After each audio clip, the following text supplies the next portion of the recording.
안녕하세요. 오늘은 민수기 6장을 함께 살펴보겠습니다. 여기에는 나시린이라는 아주 특별한 서원을 한 사람들의 이야기하고요. 또 제사장이 백성을 축복하는 그 유명한 기도문이 나오죠. 네, 맞습니다.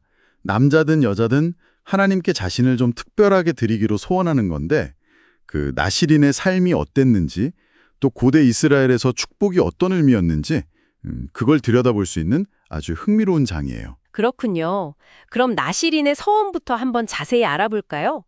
이게 그냥 보통 서원은 아니었을 것 같아요. 아, 전혀 아니죠. 아주 특별한 서원이었어요. 핵심은 그거예요. 스스로를 구별해서 하나님께 드린다. 이걸 위해서 반드시 지켜야 할 규정들이 있었고요. 스스로를 구별한다? 구체적으로 어떤 방식이었나요? 크게 보면 한 세 가지 정도인데요. 첫째는 먹는 거, 포도나무에서 나는 건 아무것도 못 먹었어요. 포도주, 독주는 물론이고 포도칩이나 생포도, 건포도, 심지어 씨나 껍질까지도 안 됐죠. 와, 포도랑 관련된 건 아예 다 금지였군요. 당시 포도주가 꽤 일상적이었을 텐데요. 그렇죠. 기품이나 축제의 상징이기도 했고요. 그러니까 이걸 완전히 끊는다는 건 뭐랄까, 세상적인 즐거움과는 좀 거리를 두겠다는 그런 의지의 표현이었을 거예요. 굉장히 상징적이네요. 또 다른 규정은요? 두 번째는 외모인데요. 서원 기간 동안에는 머리에 삭도를 대지 않았어요. 그러니까 머리카락을 자르지 않고 길게 길렀죠. 아, 머리카락을요? 네, 이 길게 자란 머리털이 바로 자기가 하나님께 속했다는 그 거룩함의 어떤 외적인 표, 상징이었던 거예요. 눈에 보이는 표시였군요. 그럼 마지막 세 번째는 뭐였나요? 그건 바로 죽음과의 분리였어요. 시체를 가까이 하면 안 됐습니다.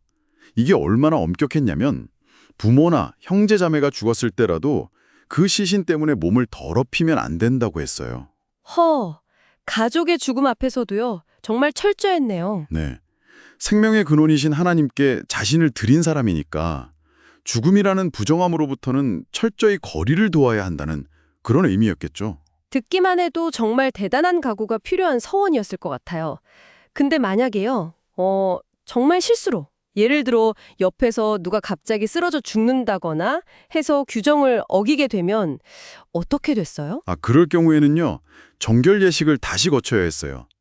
7일째 되는 날 머리를 밀고 8일째에는 이제 속죄자랑 번제를 드려서 정결하게 하는 거죠. 그리고 정말 중요한 게 있는데 그렇게 부정해지면 그동안 지켰던 서원 기간 있잖아요. 그게 다 무효가 돼요. 네, 전부요? 네, 전부 무효가 되고 처음부터 서원 기간을 다시 시작해야 했습니다. 게다가 1년 된 숫양으로 속건제물도 따로 드려야 했고요.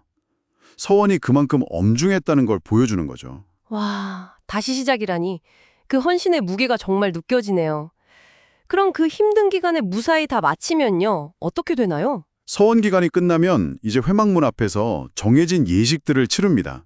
여러 제물들, 번제물, 속죄제물, 화목제물 같은 걸 드리고요. 그리고 그동안 길렀던 머리카락 있잖아요.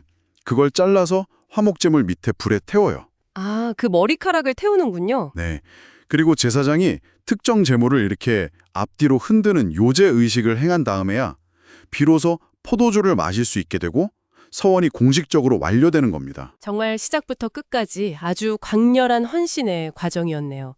자, 그럼 이제 민수기 6장의 또 다른 중요한 부분이죠. 많은 분들이 아시고 또 사랑하는 그 축복 기도문으로 넘어가 볼까요? 네, 바로 그 유명한 제사장의 축복입니다. 이건 하나님께서 모세를 통해서 아론과 그의 아들들, 그러니까 제사장들에게 이스라엘 자손을 이렇게 축복하라고 직접 알려주신 내용이에요. 네, 그 내용이 차분하고 경건하게 여호와는 내게 복을 주시고 너를 지키시기를 원하며 여호와는 그의 얼굴을 내게 비추사 은혜 베푸시기를 원하며 여호와는 그 얼굴을 내게로 향하여 드사 평강 주시기를 원하노라.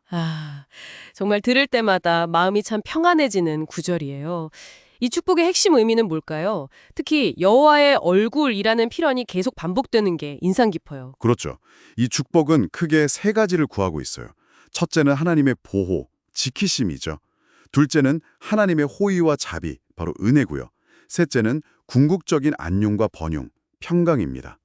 그리고 그 여호와의 얼굴이라는 표현은요, 단순히 우리를 보신다는 걸 넘어서서 하나님의 적극적인 관심, 또 그분의 임재, 그리고 호의를 나타내는 아주 강력한 이미지예요.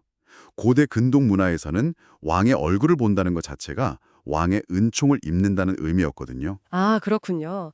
하나님의 시선과 관심 그 자체네요. 네. 그리고 가장 중요한 점은 제사장들이 이렇게 하나님의 이름으로 축복을 선포할 때 하나님께서 내가 친히 그들에게 복을 주리라 라고 약속하신다는 거예요. 그러니까 축복의 실제적인 능력은 제사장이 아니라 하나님 자신에게서 나온다는 걸 분명히 하는 거죠. 네. 오늘은 이렇게 민수기 6장을 통해서 자신을 온전히 드렸던 나실인의 그 특별한 헌신, 그리고 하나님의 마음이 가득 담긴 제사장의 축복에 대해 깊이 이야기 나눠봤습니다. 네. 어떻게 보면 극적인 방식으로 헌신을 보여준 나실인의 삶과 또 하나님의 따스한 임재와 그분의 호의를 갈망하는 축복기도 오늘을 살아가는 우리에게도 이 헌신과 축복이라는 단어는 여전히 중요한 의미로 다가올 수 있을 것 같아요. 여러분에게는 어떤 의미인가요? 맞아요. 나실인처럼 그렇게 눈에 보이는 방식으로 우리를 구별하지 않더라도 오늘날 우리 각자의 삶 속에서 보이지 않는 방식으로도 어떤 소중한 가치를 향한 기쁜 헌신을 다짐하고 또 표현할 수 있지 않을까요? 혹은 내 삶에 임하는 그 축복을 우리가 어떻게 발견하고 또 노릴 수 있을지 한 번쯤 생각해 보시는 것도 좋겠습니다.